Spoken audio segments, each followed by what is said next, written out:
राधे राधे। कैसे हैं आप सब? आशा करती हूँ कि आप सब कुशल मंगल से होंगे। और आज के ब्लॉग की शुरुआत कर रही हूँ ना मैं घर की साफ सफाई से। तो घूमना फिरना मौज मस्ती छुट्टियां सब कुछ ना अब हो चुकी हैं खत्म, और अब समय हो गया है ना कि अपने जो घर गृहस्थी के काम काज है ना उनको जो है व्यवस्थित किया जाए। तो गृहस्थी के कामों की लिस्ट ना काफी लंबी चौड़ी है, और इस समय ना इस लिस्ट में सबसे ऊपर है घर की साफ सफाई का काम। तो बस अभी ना सबसे पहले मैं ये जो आगे वाला रूम है ना इसी की मैं क्लीनिंग कर रही हूँ। क्लीनिंग क्या, डीप क्लीनिंग की आवश्यकता है इस रूम में, क्योंकि रेनोवेशन का काम भी यहाँ पे हुआ था करीब 15-20 दिन के आसपास। तो उस समय भी यहाँ पे ना मैंने बहुत अच्छे से क्लीनिंग वगैरह नहीं की थी, बस केवल काम चलाऊ क्लीनिंग कर दी थी। क्योंकि जैसे ही ये लकड़ी वगैरह का काम खत्म हुआ था ना तो फिर मुझे जो है बाहर जाना पड़ गया।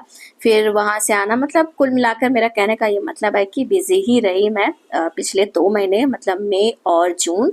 और अब जो है ना जा करके थोड़ा सा मैं फ्री हुई हूँ, तो मैंने जो है साफ सफाई का काम शुरू किया है। तो क्लीनिंग करने के लिए मेड की हेल्प ले रही हूँ, क्योंकि बिना किसी के हेल्प के ना अकेले सब कुछ क्लीन करना पॉसिबल नहीं है। वैसे पॉसिबल क्यों नहीं है, लेकिन बहुत ज़्यादा थकान हो जाती है।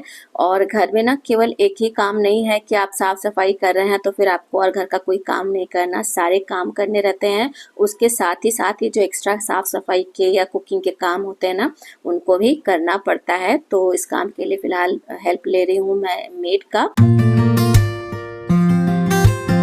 और मेरे पास ना फोल्डिंग स्टेयर्स नहीं है, जिसकी वजह से साफ सफाई करने में ना हमेशा ही मुझे प्रॉब्लम होती है। और जब सफाई करती हूँ तो दिमाग में रहता है कि फोल्डिंग स्टेयर्स लेनी है, और जब सफाई वगैरह हो जाती है ना तो फिर मैं हमेशा भूल जाती हूँ। ये हमेशा का ही ऐसे ही है। और अब देखती हूँ कि कब मैं फिलहाल फोल्डिंग स्टेयर्स ले आ पाऊंगी, क्योंकि स्टेयर्स के बिना ना स्टूल वगैरह पे चढ़ के जो है साफ सफाई करना एक तो थोड़ा सा रिस्की भी होता है, और अच्छे से ना हाथ वगैरह पहुंचता नहीं है। फिलहाल किसी तरीके से सफाई हो जा रही है, मतलब काम चलाऊ नहीं है, अच्छी सफाई हो रही है। क्योंकि झाड़ू से ना चाला ही नहीं बल्कि दीवार पे जो धूल वगैरह जमी रहती है ना वो भी अच्छे से निकल जाती है। और मैं जब अकेले सारा काम करती थी ना घर का तो 2 झाड़ू रखती थी, एक तो फर्श वगैरह साफ करने के लिए, और एक झाड़ू रखती थी मैं ये दीवार वगैरह साफ करने के लिए। लेकिन जब से मेड काम करने लगी है ना तब से एक ही झाड़ू रहती है, और जब साफ सफाई करनी रहती है तो नई झाड़ू मंगवा लेती हूँ। तो इस समय भी इसको बोला हुआ था मैंने, और ये 3-4 दिन से ना ला ही रही है। तो मैंने कहा कि अब इनकी झाड़ू लाने के चक्कर में ना ये भी पता नहीं कब ले आएंगी, उसके इंतजार में ना काफी लेट हो जाएगा मेरा सारा काम। इसलिए मैंने कहा चलो अब जो है इसी से जो है साफ सफाई का काम किया जाए, सफाई हो जाए बस, और क्या करना है। और बीच बीच में ना मुझे भी जो है साफ करना पड़ रहा है, क्योंकि मेड जो मेरी है ना उसकी हाइट मुझसे भी कम है। तो वो स्टूल पे चढ़ने के बाद जहां तक पहुंच पा रही है ना वहां तक वो क्लीन कर दे रही है, और इसके बाद ऊपर का पोर्शन जो बच रहा है जहाँ जाला वगैरह है उसे मैं साफ कर दे रही हूँ। हालांकि मैं भी बहुत ज्यादा लंबी नहीं हूँ, छोटी हाइट ही है, लेकिन फिलहाल क्लीनिंग हो जा रही है। और क्लीनिंग करने के साथ ही साथ ना जितने भी डेकोरेटिव आइटम्स मैंने लगा रखे हैं ना उनको भी उतार करके लगे हाथ साफ करती चल रही हूँ, ताकि ना बाद के लिए काम बहुत ज़्यादा इकट्ठा ना हो। और इनमें भी ना कुछ सामान ऐसे हैं जिनकी धूल ना आसानी से कपड़े से पोंछने पे साफ हो जाएगी। जैसे ये बेल है ना, तो इसकी जो धूल है आसानी से साफ हो जा रही है। लेकिन कुछ ऐसे भी सामान है जिनको ना धुलना ही पड़ेगा, इतनी ज़्यादा उसमें धूल है कि वो जो है साफ नहीं हो पाएगी। तो उन सामानों को अलग कर दूंगी, और जो ऐसे आसानी से साफ हो जाएंगे तो उनको साफ करती चल रही हूँ।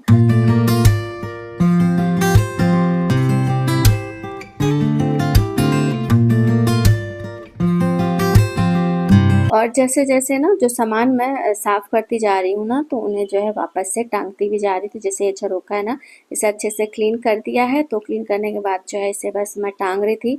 लेकिन ना अच्छे से मुझसे ये टांग नहीं रहा था, तो फिर मैंने जो है सोहर्ष को बोला, आज जो है कोचिंग नहीं गया था, मतलब उसकी छुट्टी थी कोचिंग में, तो उसको बोला क्या करके लगा दे।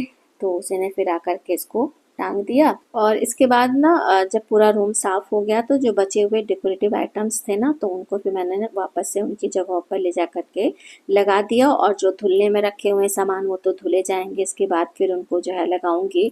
और एक दिन में ना बस केवल इतना ही काम हो पाया था, इसके बाद जो है काम बंद कर दिया था साफ सफाई का, क्योंकि गर्मी इतनी ज़्यादा है ना कि इस गर्मी की वजह से ना पूरा काम एक बार में कर पाना संभव नहीं है।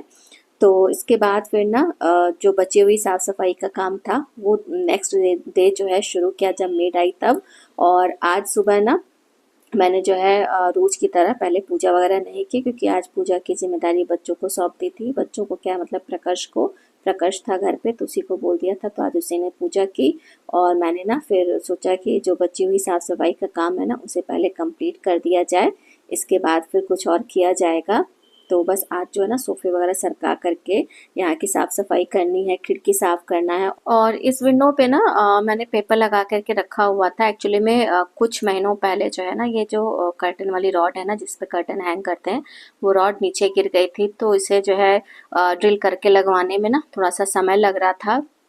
और जो ये विंडो है ना ये पूरी मिरर की है, तो इस पे अगर पर्दा वगैरह ना लगा करके रखा जाए ना तो फिर पूरा बाहर तक दिखाई पड़ता है, इसलिए इसमें ना मैंने पेपर जो है लगा करके रखा हुआ था। तो रॉड तो लग गई, कर्टन भी जो है टंग गया, लेकिन जो न्यूज़पेपर लगा रखा था ना वो अभी तक नहीं हटा था। फिलहाल आज समय आ गया था तो उसे मैंने हटा दिया है, निकाल दिया। और इसके बाद सोफ़ा खिसकाने के बाद ना मेड ने जो है पूरा पहले झाड़ लिया था, और झाड़ने के बाद पोछा लगाया। जब सूख गया पोछा तो इसके बाद वापस से फिर से ना सोफ़ा जो है पीछे लगा दिया है। इसके बाद ये ना बड़ा वाला सोफ़ा सरका करके इसके पीछे की भी सब साफ़ सफाई होगी। और ये कुछ मायका बचा हुआ है ना जो भी काम हुआ था तो उसी का रखा हुआ है, तो अब देखूंगी कुछ यूज़ हो पाएगा तो उसका यूज़ करूंगी। DIY प्रोजेक्ट्स में इसका यूज़ किया जा सकता है, तो फिलहाल ये देखा जाएगा। फिलहाल तो इस सोफ़े के नीचे की इकट्ठा हुई गंदगी को देख करके ऐसा लग रहा है ना कि सालों से यहाँ पे ना साफ़ सफाई नहीं हुई है, जबकि ऐसा बिल्कुल भी नहीं है। और मुझे ये नहीं समझ में आता कि इतने बंद फ्लैट में कहाँ से इतनी सारी धूल मिट्टी आ जाती है। घर अगर बड़ा हो, हवादार हो, बड़े बड़े आंगन हो तो समझ में भी आता है कि हाँ भाई चलो हवा के जरिए धूल मिट्टी ना घर के अंदर आ जाती होगी, लेकिन अब इतने बंद फ्लैट में इतनी ज़्यादा धूल कैसे और कहाँ से आ जाती है ना, ये मुझे समझ में नहीं आता है। फिलहाल जैसे तैसे पूरी साफ़ सफाई रूम की हो गई। और इसके बाद जो है ना समय था कि सारी चीज़ों को ऑर्गेनाइज कर दिया जाए। तो नया कुछ भी सामान जो है फिलहाल मेरे पास नहीं है। जो भी पुराने डेकोरेटिव आइटम्स और टेबल्स है ना तो बस उनको ना इधर उधर करके, मतलब उनकी जो जगह है ना उनको बदल करके जो है इन्हें रख दिया है, ताकि थोड़ा सा चेंज लगे। और हमेशा ना हमारे पास समय और बजट दोनों ही इतना नहीं होता है कि हम बार बार ना रूम का इंटीरियर चेंज कर सकें और नए नए ना डेकोरेटिव आइटम्स जो है परचेज कर पाएँ।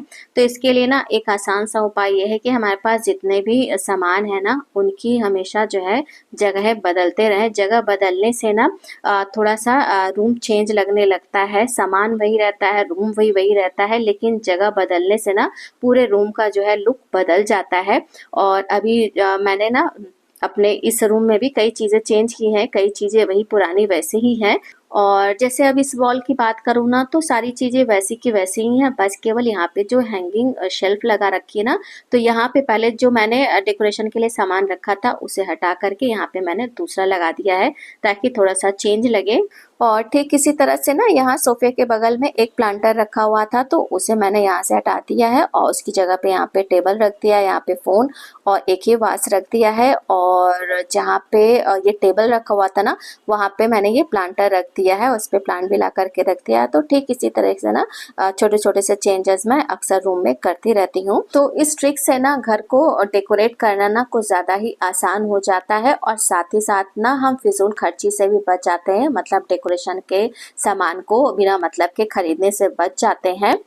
तो बस कुछ ये मेरे आइडियाज़ थे जो मैंने आज आप सबके साथ शेयर किए हैं। और साथ ही साथ ना रूम की पूरी जो है क्लीनिंग हो गई है, बस दो चीज़ें थी जो नहीं क्लीन हो पाई, एक फ़ैन और एक डेकोरेटिव लाइट्स, क्योंकि वो दोनों है ना काफ़ी ऊंचाई पे है और उसे क्लीन करने के लिए चाहिए स्टेयर्स, जो कि मेरे पास नहीं है। तो अब जब कभी बीच में काम वगैरह लगेगा तो उसकी मैं साफ़ सफाई अलग से करवाऊँगी।